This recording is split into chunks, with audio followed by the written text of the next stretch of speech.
Mungu awabariki wasikilizaji wetu. Ndio nimekuja tena mbele zenu na somo fupi. Somo hili tutakwenda kulizungumzia ambalo ni somo juu ya hatua za ndoa. Ni somo kubwa sana na ni somo ambalo watu wengi sasa hivi wamelitupa mbali. Watu wengi hawajali juu ya ndoa.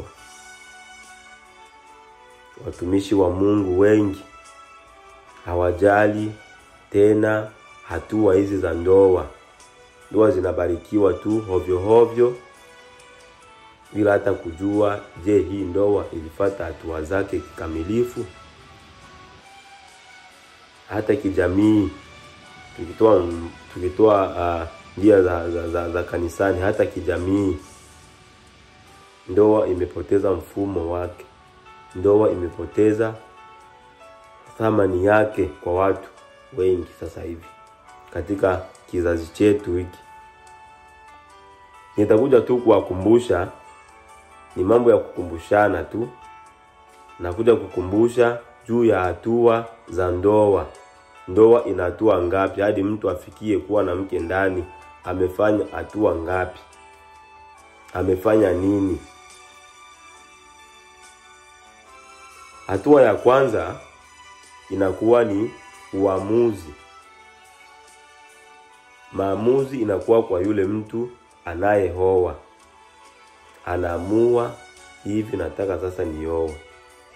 Ni andiko la Biblia, kitabu cha Methali sura ya 18 mstari wa 22.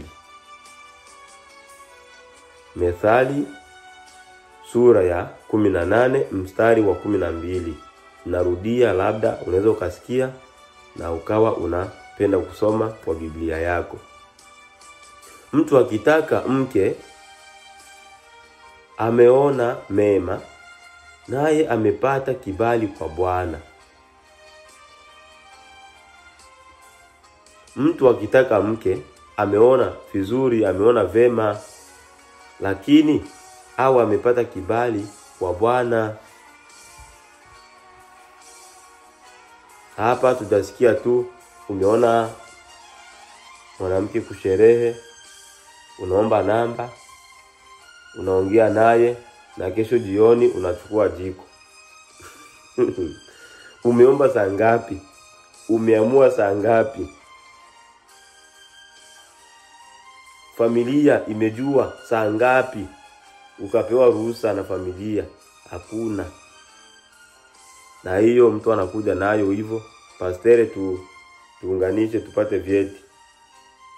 Pastere naye anachukua hatua. Bwana pastere, lamuka pastere, lamuka papa pastor, wake up. Oh Yesu we. Okay, tunaendelea na somo yangu. Hii ni hatua ya kuchagua na kuamua kuingia katika ndoa. Mtu anapaswa kujiuliza. Kuna maswali ambayo mtu unapaswa kujiuliza mbele ya kuamua. Swali ya kwanza, je, niko tayari kiroho, kihisia na kiuchumi kwa ndoa? Unaenda kuchukua mwanamke, ungali unauziwa yevo na papa na mama. Ungali unauziwa nguo na wazazi. Bado unalala kukamrago, unaenda kuchukua mke. Jamani, niko tunawakumbusha. Swali la pili tena la kujiuliza, je, ninajua maana halisi ya ndoa mbele za Mungu? Ndoa wenzangu, ndoa ni kitu kikubwa. Mungu anaheshimu ndoa. Anayekaa katikati ya mke na mume anakuaga ni Mungu.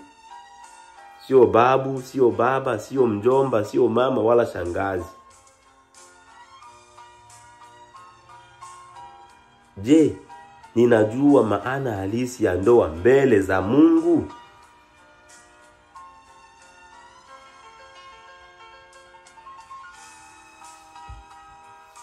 Niko na mfano wa Biblia hapa.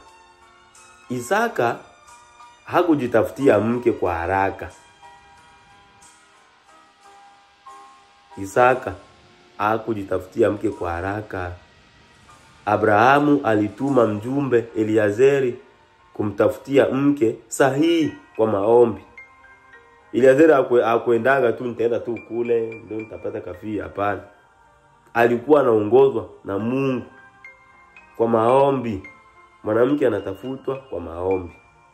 Atafutoki kusherehe, atafutoki ku Facebook, atafutoki ku Instagram wala ku TikTok, hapana. Anatafuta kwa Mungu.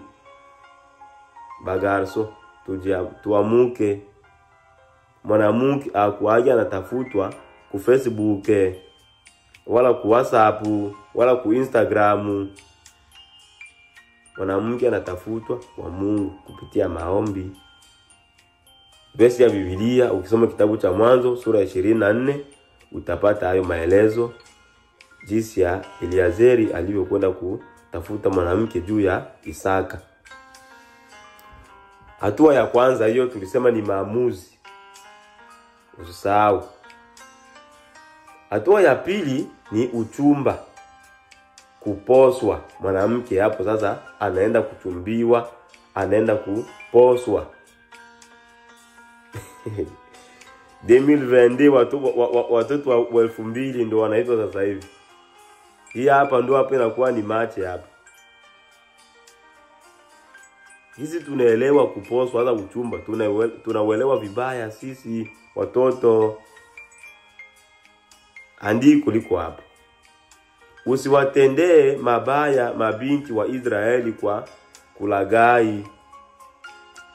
Ukisoma kitabu cha Mambo ya Walawi sura ya 19 mstari wa 29 utapata hayo maelezo juu ya kuposwa. Tuongee sasa. Uchumba ni kipindi cha maandalizi. Hapo ndo inakuwa ni maandalizi, kujifunza tabia, maono na imani za mwenzi wako, lakini bila kuishi kama mume na mke. Hapo sasa hapo. Ni girlfriend wangu, ni boyfriend wangu. Huku mwisha anzi ingiliana. Uchumba gani?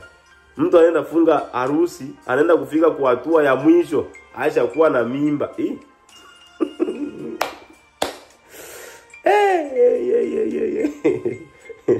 Yaani mtu anaenda kumaliza hatua, aisha kuwa na mimba.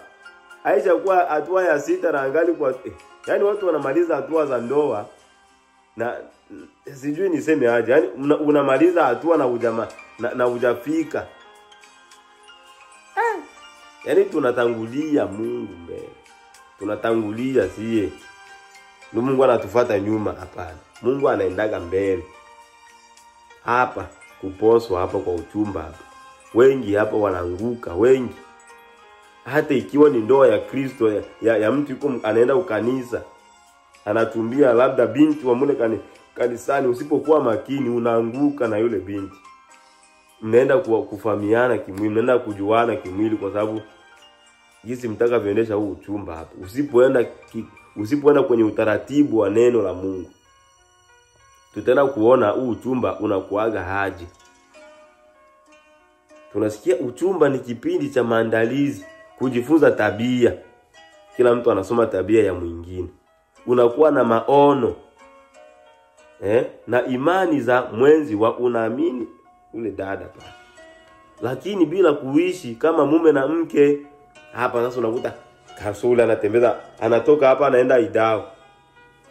Naenda kwa bwana girlfriend wangu. Anaenda mbeba na mtoa kwao, anaenda kwa hoteli. Mnaenda fanya nini kwa hoteli? Ndio mnaenda juana tabia huko. Ndio mnaenda juana imani. Hapana, sio vile. Bila kuishi mume na mke. Ni muda hapo hamjakuwa mume na mke. Lakini wengine wanaanza kuishi wanaanza ishi kama mume na mke wangali kwenye uchumba. Mtu anaenda lala kwa hapo na boyfriend. Analala kwa boyfriend. Analala kwa girlfriend. Huu ni uchumba gani? Huu ni uchumba gani? Wapi na wapi? Huu ni muda wa maombi na ushauri wa wazazi na viongozi wa kiroho. Hapa ndio nakuwa mazina kwa pastor. Mazina kwa wazazi. Maombi na ushauri wa wazazi na viongozi wako wa kiroho. Ndio muda huu sasa. Kujenga urafiki wa kiroho na heshima. Si urafiki wa kimwili, urafiki wa kiroho. Na kuepuka tamaa za kimwili. Hapa kuepuka tamaa. Ukiwa unaenda mbele utamtamani, ndio pale mtu unashindwa, unaanza vingine. Umeenda kufika huko mwisho tayari ushakamaliza. Unaona huko.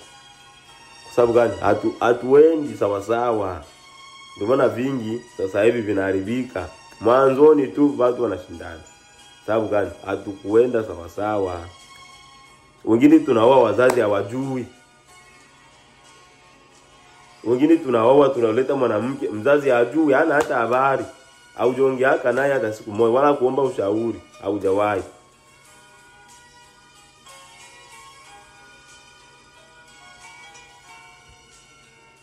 Huo ni muda wa kuepuka tamaa za kimwili. Uchumba ni wakati wa kupima uhusiano, si wakati wa kujaribu tendo la ndoa. Uchumba ni wakati wa kupima uhusiano, si wakati wa kujaribu tendo la ndoa. Tusikie vizuri hapa. Kwenye uchumba sio wakati wa wewe sasa ndo hivi sasa ndo nataka. Hapana. Hapana, sio muda wake huo. Huo sio muda wake, ndugu zangu. Wachungaji, tusikie. Hatua ya 3. Harusi. Aidha agano la ndoa. Hatua ya 3 ni harusi, aidha agano la ndoa. Maandiko. Kwa sababu hii mtu atamuacha baba yake na mama yake, ataambatana na mkewe, nao watakuwa mwili mmoja. Kitabu cha Mwanzo sura ya 2 mstari wa 24. Unaoa, unakaa na wazazi. Hilo lingine tuliangalie jamaa. Utaacha wazazi wako, mwanamke ataacha wa kwake na wewe unaacha wa kwao, mnaambatana. Hapa ni kuacha, yani unatoka kule kwenu kule. Kama ulikuwa unakaa nao nyumba moja, unahama. Hii ni kuacha, yani unahama, unatoka kule na yeye mwanamke kwa sababu atatoka kwao, ndio mnakuwa nyie pamoja.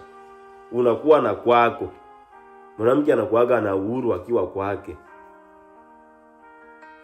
Mwanamke anakuaga na uhuru, hata wewe mwanamume utakuwa na uhuru uko mwako wewe na mke wako.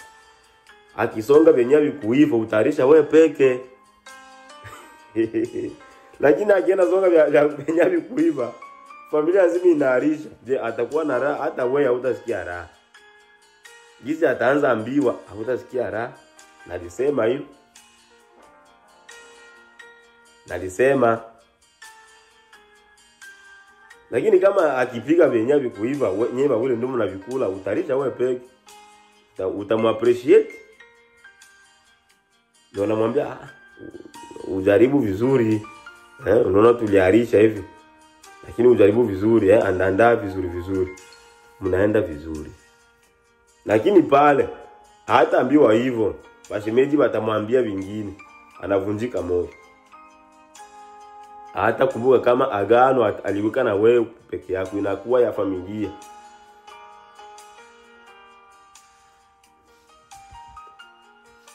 Mwanamke ataacha wazazi wake na wewe mwanaume utaacha wazazi wako. Mnaambatana, mnakuwa mwili mmoja. Hii ndiyo hatua rasmi ya kuingia katika agano takatifu la ndoa mbele za Mungu na watu.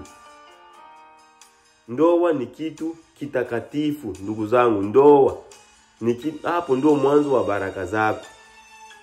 Ndio unafungua baraka. Ndio maana ina hatua zake kamilifu za kuzifuata. Na ukizifuata hizi, lazima utakuwa na ndoa yenye kubarikiwa. Na watoto wako watakuwa watoto wenye kubarikiwa. Sababu Mungu ni lazima awe pale. Ni lazima awe pale kwa sababu yeye ndio atakuwa amekiunganisha hicho kitu. Hii ndio hatua rasmi ya kuingia katika agano takatifu la ndoa mbele ya Mungu na mbele ya watu. Ndoa ni muungano wa kiroho, si wa mwili tu. Unaungana, ndio ile roho yako ambayo ilichukuliwa. Ukikumbuka katika Mwanzo, Mungu alimlalisha Adamu, akatoa roho ya kike iliyokuwa ndani yake, akaitengenezea mwili. Ule mwili ndio ule mwanamke. Sasa ni ile roho yako iliyotwaliwa ndani yako ndio imerejeshwa, inaungana tena inakuwa ni roho moja. Ndio maana mmeambiwa mtakuwa kitu hiki kimoja, kwa sababu roho moja inawaza kitu kimoja.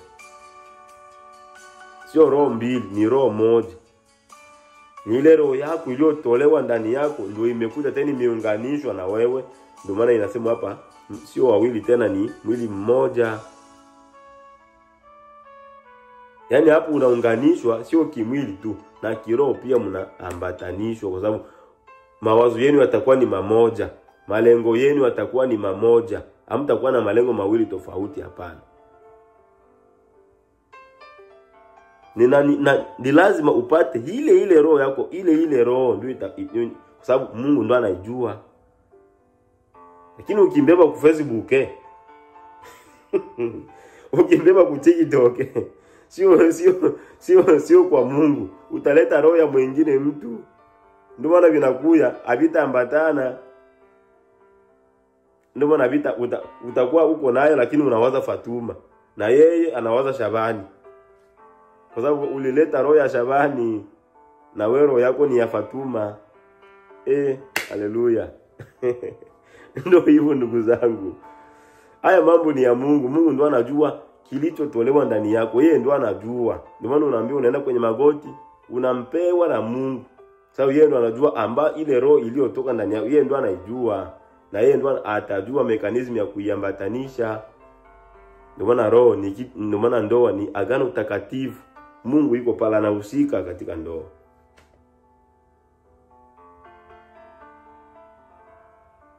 Hatua hii inahusisha baraka za wazazi na viongozi wa kiroho. Ni lazima wazazi wako wajue, wataongea, wazazi wa mwanaume na wa mwanamke. Ndio maana kuna kuaga hii mambo ya kwenda kuweka mahali. Inakuwa ni muungano sasa wa wazazi, nao wanajadili ile jambo, nao wanalikubali, wanatoa baraka zao pale. Kiapo cha uaminifu mbele za Mungu. Unatoa kiapo cha uaminifu mbele za Mungu. Sherehe ya ndoa, harusi, kama ushuhuda kwa jamii. Ili inakuwa ni ushuhuda kwa jamii, watu wajue kwamba Wilson alioa, Andrea alioa, Asumani alioa. Ndio kunakuwa ile sherehe ya jamii, watu wote wanajua. Kumbuka, ndoa si mapenzi ya muda mfupi, ni agano la maisha yote. Sio mkataba tunaweka tu tutaishi tu miezi miwili, baada ya miezi miwili tuna broke up. Na broke up ndugu yangu, hakuna broke up. Ndoa sahihi hakukuagi na broke up. Inakuaga ni hadi kifo, ni agano unaweka maisha yako yote. Hadi siku unatoweka duniani, ndio ile agano inaisha. Hatua ya 4 ni maisha ya ndoa. Kuna kuaga maisha ya ndoa. Kuna watu wengi wanaoa lakini wanasahau kama wameshaoa.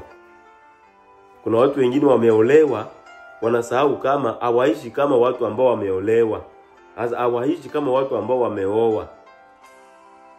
mtu ameolewa, mwanamke anaolewa lakini anaishi kama vile yuko kwao. Mwanaume ameoa anaishi kama vile yuko kwao.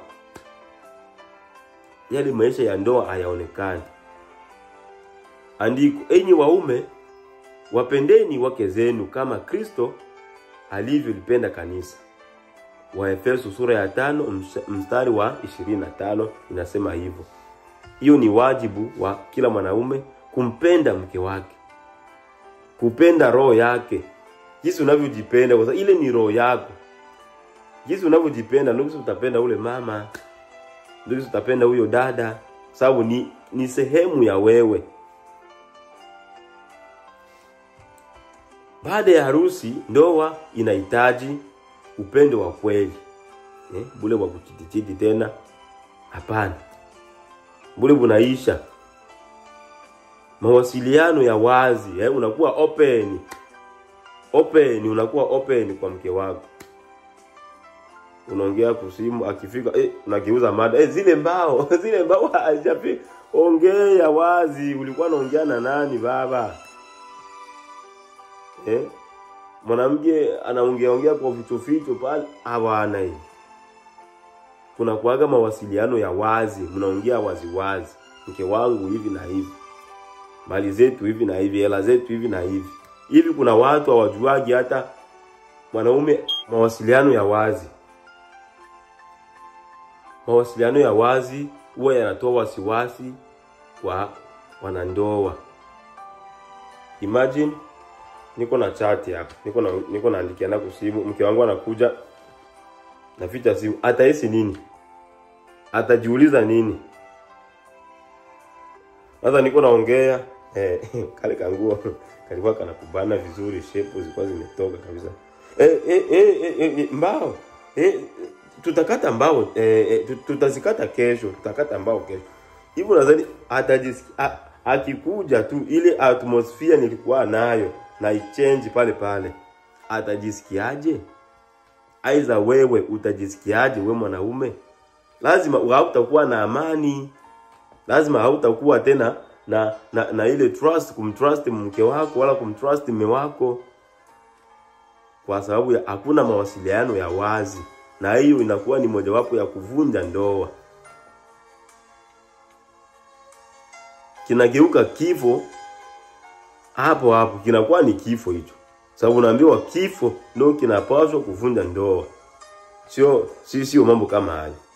Ndoa nyingi zinavunjika kwa vitu vingi tofauti na kifo. Mawasiliano ya wazi, hicho ni kitu cha muhimu sana. Uvumilivu na msamaha. Mie siwezi kusamehe. Siwezi kabisa. Hata afanye nini bwana, mie inoba muma inoba lala. Inoba lala ine. Wako chabaulu. Naya wetu.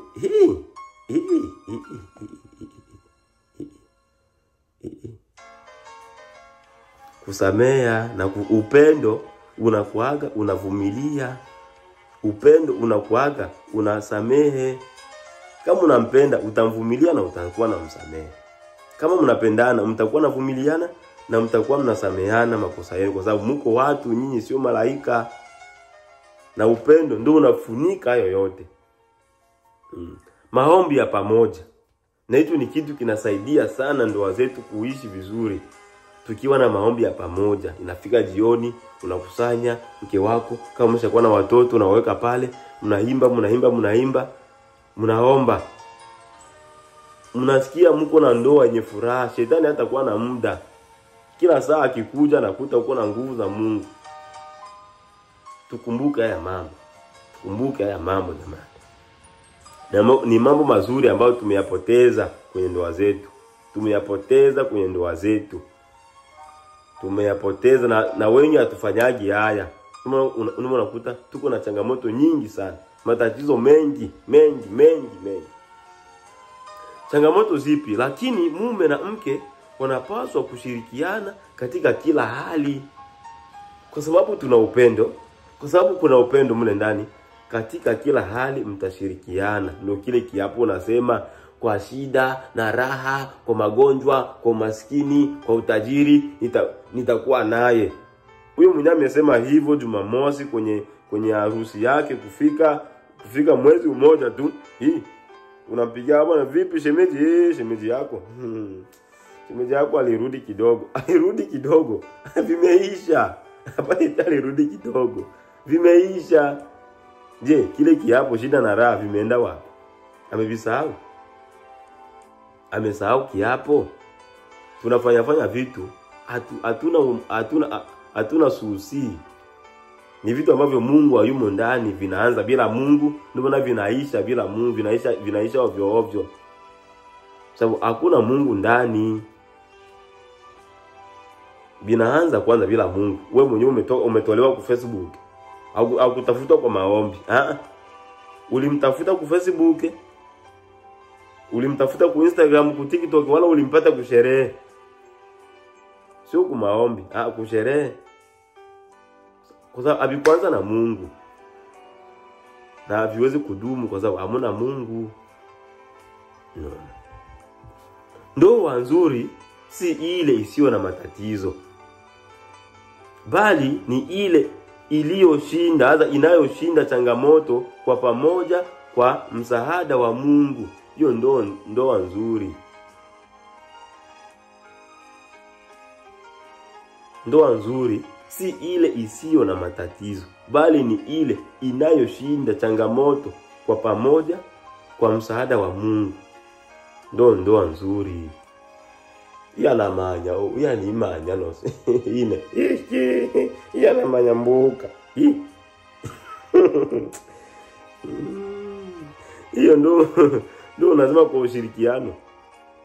Jisikie tatizo ya mke wangu ni yangu. Tatizo ya mume wangu, unakosa amani. Unawako unapata shida fulani, unakosa amani. Hapa ni yana manya mbuka. Kama atumanga. Kama atumanga sikiwa dipiri. Hatari kweli. Yesu.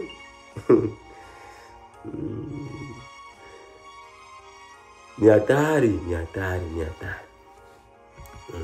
Watu inabidi tuwe na ushirikiano. Tuwe tunashirikiana kwenye shida na raha. Kama gisi tunaweka kiapo, kwa shida na raha nitakuwa naye. Kufika kushida unaanza sema manyambuka.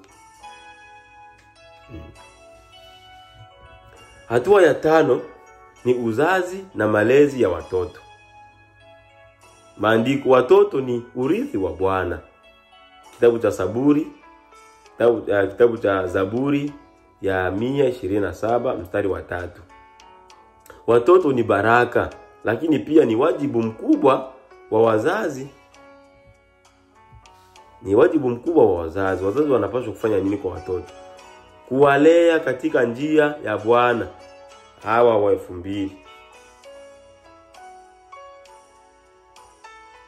Mama anasema hapa na yeye anasemea hapa.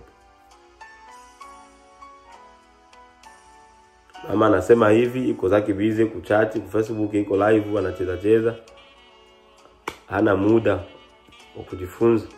Hana muda wa kutekeleza ambavyo wazazi wanapaswa kumwambia. Kweli kuna wazazi ambao wanafanya wajibu wa kulea watoto kwenye njia nzuri, lakini watoto wasikii. Kuwafundisha maadili na heshima. Kufundisha mtoto maadili na heshima.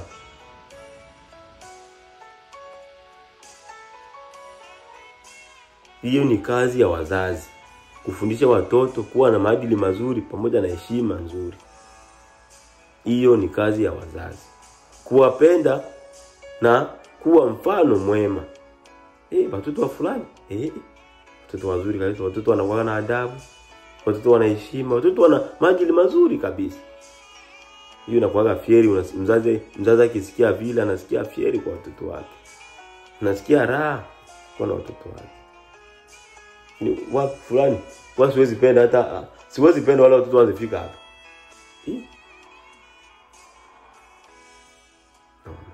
Sababu gani? Hawapewi malezi bora. Watoto wametelekezwa. Familia yenye msingi wa kiroho inajenga jamii bora. Hiyo ni funzo. familia yenye msingi wa kiroho inajenga jamii nzuri. Mwisho wa somo langu ni kwamba ndoa ni baraka na wito wa kiroho. Ndoa inakuwa ni baraka na ni wito wa kiroho, sio wito wa kimwili, ni wito wa kiroho.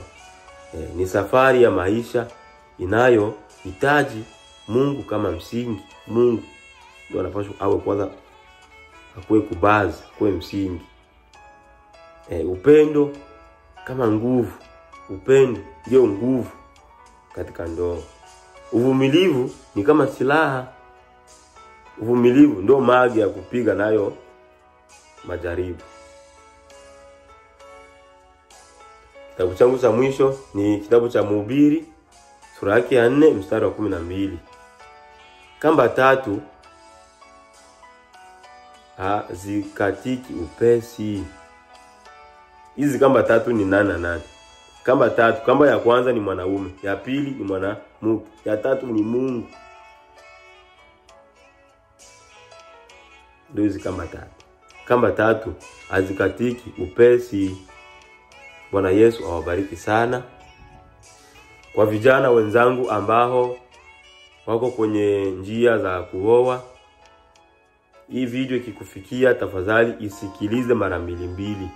Nitakupatia mfano mzuri wa ndoa yako nzuri inayokuja. Na wale ambao wameshakuwa kwenye hatua fulani za ndoa, pia hii inaweza kuwasaidia kwa kumalizia ndoa yako vizuri. Na wale ambao wameshakuwa kwenye ndoa, pia hii inaweza kuwasaidia kwa kuwafundisha watoto wenu nao waende kwenye njia, wasiende labda kwa njia ambao wewe ulipitia, na wafanye hatua basi nzuri. Bwana Yesu awabariki sana. Na bila kusahau usisahau kusubscribe channel yetu hapo, pamoja na ku-like video yetu, pia hata kutumia wengine ambao labda inaweza kuwasaidia. Asante sana na tuwe na siku njema yenye baraka.